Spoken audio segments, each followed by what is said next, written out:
For many years, JURA have been the masters of acronyms and extraction processes, and with their latest compact espresso machines, they've dared to be even a bit more audacious.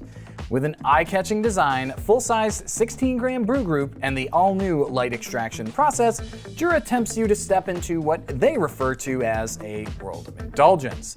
I'm Nick with Whole Latte Love, and this is our review of the JURA C9 espresso machine. In a first for JURA, these compact machines feature the same 5 to 16 gram brew unit typically reserved for their full-size counterparts. They also borrow some design language from the significantly more premium JURA Z10, which happens to be one of my favorite espresso machines, by the way, so of course I recognized it immediately. Most importantly though, the C9 debuts an all-new brewing feature, the light extraction process, or L.E.P. This is a new brewing mode that extracts at just 140 degrees Fahrenheit and reduces coffee dose by 10%. JURA says that L.E.P is all about making coffee that's lighter, milder, and immediately drinkable. It's something I experimented with rather significantly. In this video, I'll be talking coffee on the C9, including how to brew with pre-ground coffee, aka powder mode, and taking a look at preparing milk drinks. You'll get my do's and don'ts for light extraction, including the results of some in-cup temperature tests, programming, cleaning, and as a bonus, my thoughts on the coffee-only C3 as well.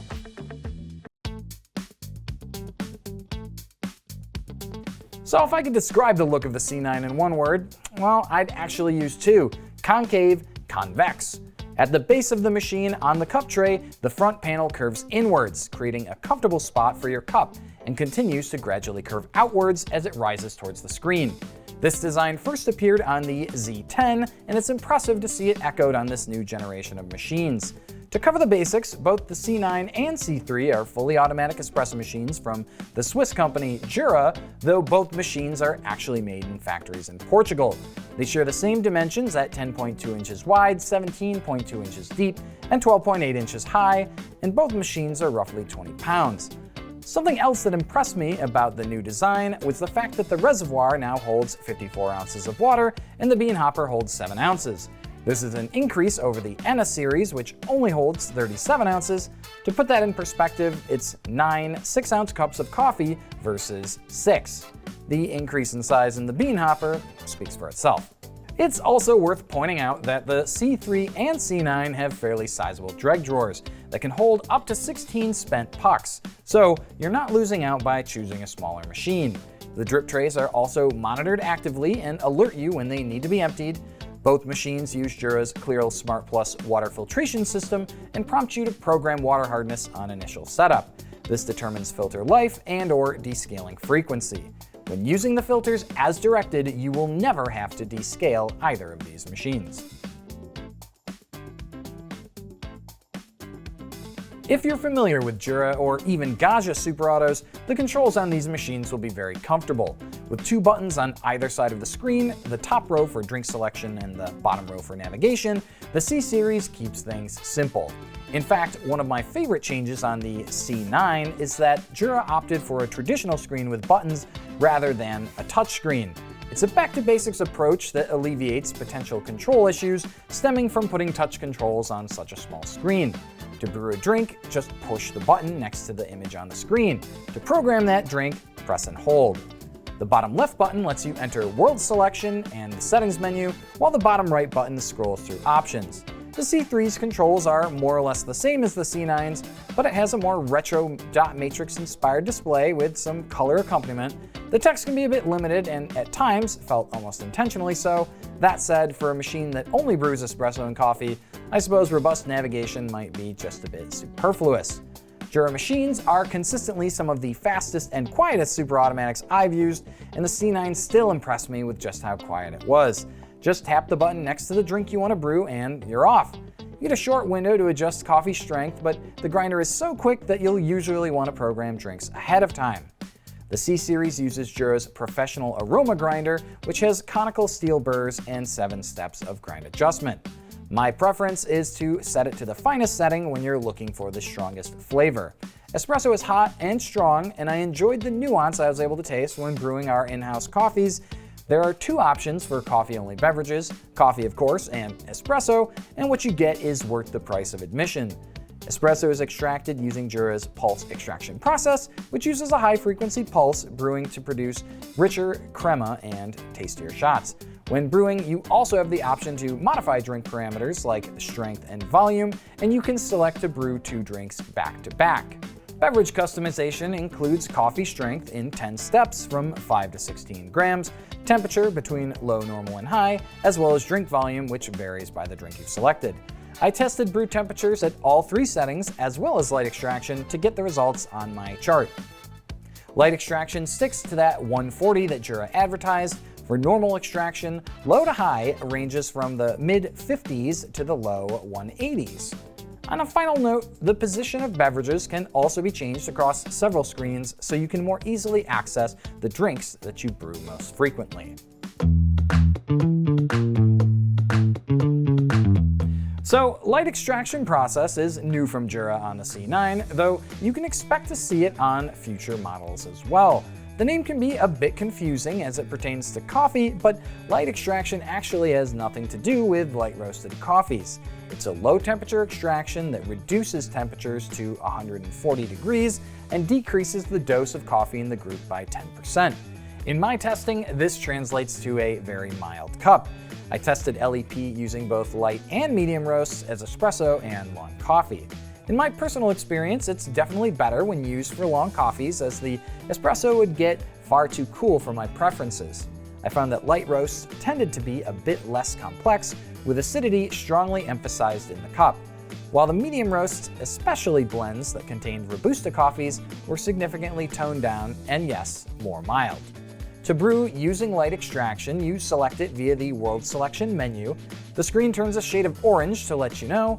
Temperature is locked in when brewing in light extraction mode, though you can actually independently program beverage strength and volume in this mode to save a completely different drink from regular extraction.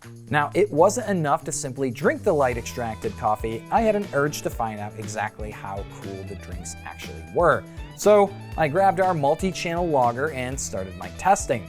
I brewed 3 back-to-back 5-ounce coffees at 16 grams using paper cups, Quinto cast milk cups, and Quinto SCS 400 milliliter mugs.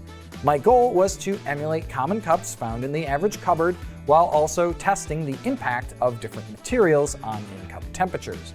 All cups were tested at room temperature.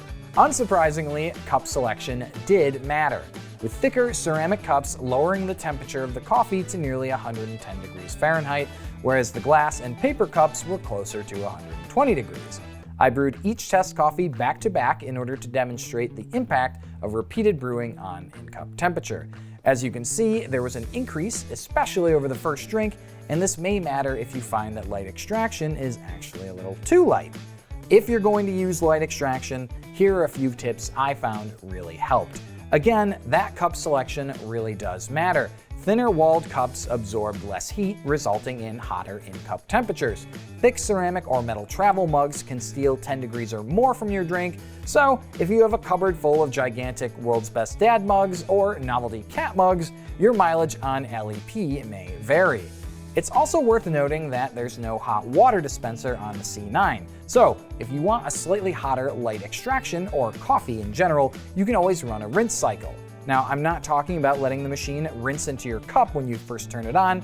Instead, you can go to the maintenance menu and select the option to rinse the coffee spouts.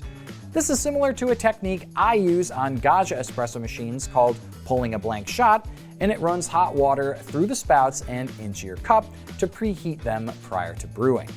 In my testing, rinsing first raised in-cup temps by about 10 degrees Fahrenheit, depending on the cup. I would also recommend that you avoid very light roasts with L.E.P, as the acidity, especially in coffees like our Ethiopia Limu that I tested, tended to be overemphasized in the cup. Higher temperature and pre-infusion are often used to mitigate acidity, so light extraction process is not going to do much to prevent a more acidic cup. That said, we pulled great tasting shots of our Ethiopia using the standard extraction on the C9, so this is really just something to consider when brewing using L.E.P. Now, I wouldn't necessarily say that personally I would go for light extraction first. I really enjoy the flavor of the coffee that you can brew with Jura's machines, especially the espressos, but there were quite a few people who also thought that as a feature for people who are really busy in the morning, let's say, that light extraction is something for them. Now, I would say like maybe your second cup, for me personally, where you've preheated after brewing the first one, you go back, you're making another one, you can, as John would say, crush a light extracted cup. Do not underestimate the joy of a crushable cup. If you're somebody who is looking for just a traditional espresso, like there's no reason in my mind to mess with what Jura has already perfected in terms of their normal extraction. But if you are somebody who's really busy, or again, you might have sensitive teeth, for example, light extraction does a really nice job of giving you a coffee that is much milder, as Jura says, that you can drink right away. And personally, I do kind of love how certain machines that I'm aware of that haven't really launched yet in the future are going to have so many different kinds of extraction processes. So to me, light extraction process is very cool. It'll take me a while before I could maybe think of another kind of extraction process. We have pulse extraction, cold extraction, now we have light extraction. Maybe in the future we'll have fast extraction, FEP, so who knows. The C3 and C9 can also brew using pre-ground coffee via the bypass chute, using what Jura refers to as powder mode. Now, this isn't a reference to the Swiss Alps, but more of a European way of saying pre-ground coffee. This is a helpful feature, especially if you're planning on regularly using alternative coffees like a decaf, for example, sort of like maybe our Crema Wave decaf. To access pre-ground brewing, you'll navigate to the settings menu and select the option called powder mode. You can select to brew just one or even multiple drinks back-to-back using pre-ground coffee, and the fastest way to access this is to press and hold the World Selection button and navigate to the powder mode menu. When I was experimenting, I used some pre-ground Crema Wave decaf and the results were excellent. One thing I really appreciate from Jura also is the inclusion of a funnel for use with the bypass chute. Scooping into the funnel helps keep things neat and tidy when brewing, especially when scooping pre-ground coffee. For specialty milk drinks, the C9 uses an integrated milk frother with a 4.5-inch cup clearance. Milk is siphoned via a pickup tube that you can drop into any container or connect to one of Jura's compatible milk accessories. The C9's frother is optimized for milk foam, and it produces a very dense, very airy foam for a variety of drinks. Milk prep order will flip on drinks like the cappuccino versus the flat white, and the C9 also features Jura's signature pause function on the latte macchiato, so you can allow milk and milk foam to separate for more exaggerated drink layering. The full menu of milk drinks includes the cappuccino, cortado, flat white, macchiato, latte macchiato, and milk foam. Cleaning after frothing is really straightforward. Navigate to the cockpit menu and find the Milk System Cleaning Alert. Press it and you're off. The included Milk System caddy creates a closed loop for cleaning, so you'll manually dissolve those tablets first to make a solution and add it to the caddy, followed by initiating your cleaning cycle. Now, I will say I feel like Jura is in a little bit of hot water with me, with the omission of a hot water dispenser on the C9, but I'm someone who drinks a lot of Americanos and tea, so its omission may not matter as much to some users based on what they drink most often.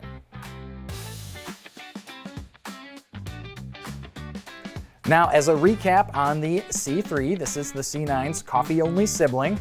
You can tell it's got the same design language with the concave convex panel. It has the dot matrix inspired display instead of the color LCD, and it uses the same 5 to 16 gram brew unit. Now, coffee strength is only settable to 3 settings on the C3 versus the 10 on the C9. It can also brew using that pre-ground coffee, and I find that it makes really delicious espresso coffees. Now, the C3 doesn't have the light extraction process like the C9, but it does make very, very good coffee. Now, if you're considering a machine in this price point, you may look elsewhere if you're looking for something that has options like milk drinks, but if you're a coffee-only drinker, I would say that the C3 is still very attractive. If you want compact premium design, quiet and fast brewing, and consistently good coffee with minimal effort, the C9 from Jura definitely delivers.